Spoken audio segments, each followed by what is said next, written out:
Welcome to our Ambassador Interviews webzine. My name is Yvonne Kim, and I'm the Executive Director of Asia Society Korea. We have created a program to share the ambassadors' plans for celebrating their National Day and their insights on the country's bilateral relationship with South Korea.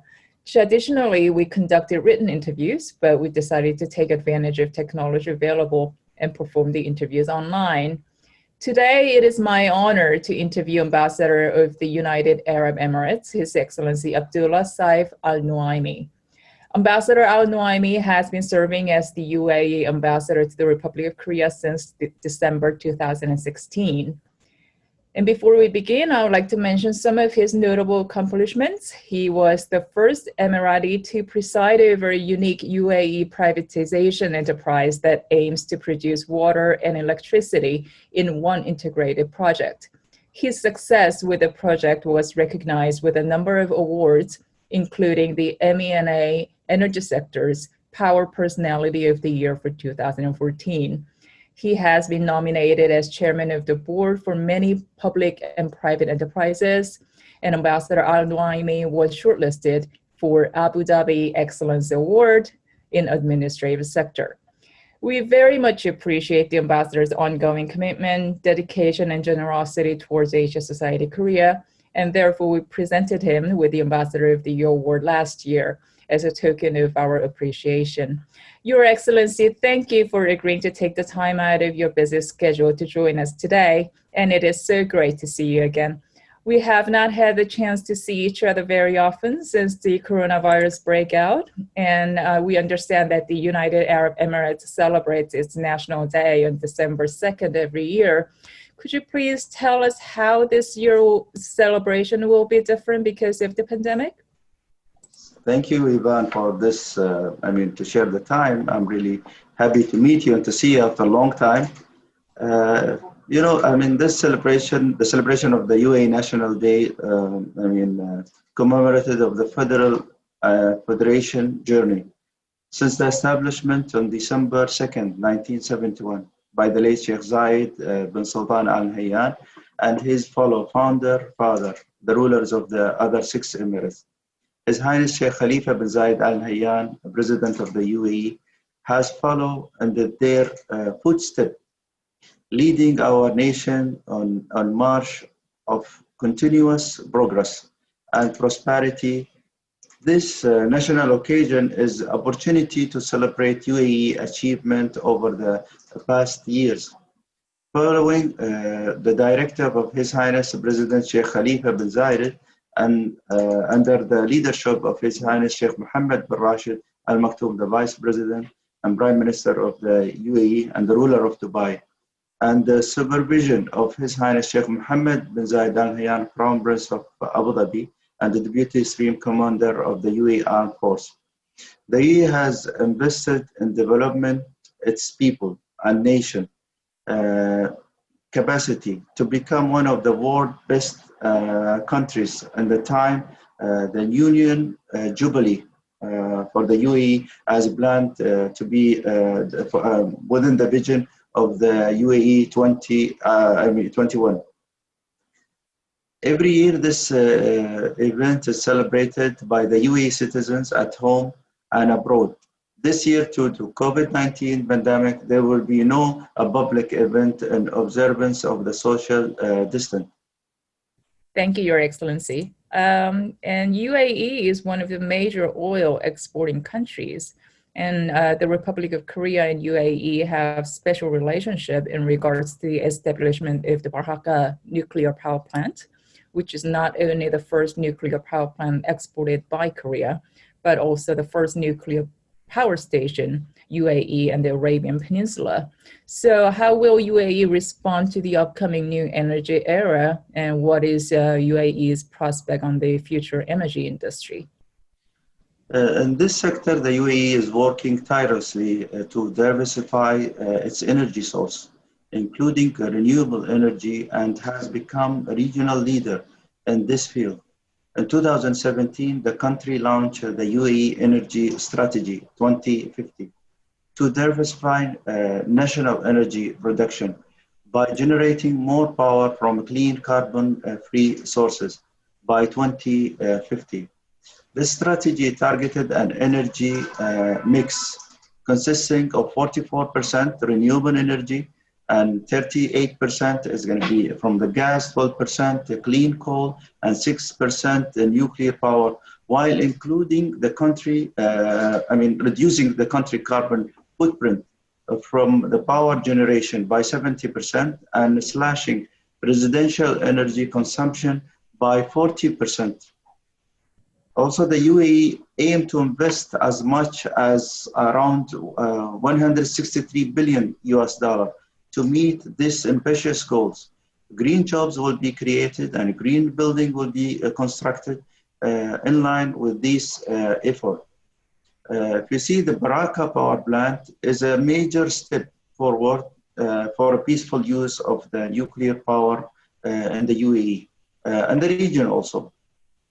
The construction of the project by the Korean consortium play a remarkable role in this establishment and reinforcement of the special strategic partnership between the UAE and the Republic of Korea. During the visit of His Highness Sheikh Mohammed bin Zayed Al Nahyan, the Crown Prince of Abu Dhabi, and the Deputy Supreme Commander of the UAE Armed Force, the Republic of Korea in February in 2019, the two sides agreed to diversify bilateral cooperation in areas related to a green growth, including a new and renewable energy, a hydrogen power-based city, a clean production, and eco-industrial development, and enhancing waste recycle practices and application. Bilateral cooperation was discussed during the official visit to Seoul by also His Highness Sheikh Abdulla bin Zayed Al Nahyan, the Minister of the Foreign Affairs and International Cooperation, last July. Also, there was a meeting held, the 7th UAE and Republic of Korea Joint Committee meeting held virtually last September. The two sides agreed to evaluate cooperation in the renewable energy sector. I see. And this year marks the 40th anniversary of the diplomatic relations between the Republic of Korea and the UAE. And amid the pandemic, our Republic of Korea and UAE have agreed to extend their cultural exchange programs through this year to 2021. And what are some of the exciting events that we could look forward to? Yeah, I mean, to celebrate the 40th anniversary of the diplomatic relation between the UAE and the Republic of Korea, the two sides signed a memorandum of understanding on a cultural dialogue for the year 2020 in December 2019. Was signed from Her Highness, Her Excellency, Noura Al-Kabi, the UAE Minister of Culture and Knowledge and Development, and also from the Korean side, the counterpart, His Excellency Park Young-woo, Minister of the Culture and Sport and Tourism. This was in Seoul. However, the aim of the COVID-19 pandemic, the two ministers agreed to extend the celebration by 1 year through 2021. This was agreed by teleconference held in April 2020.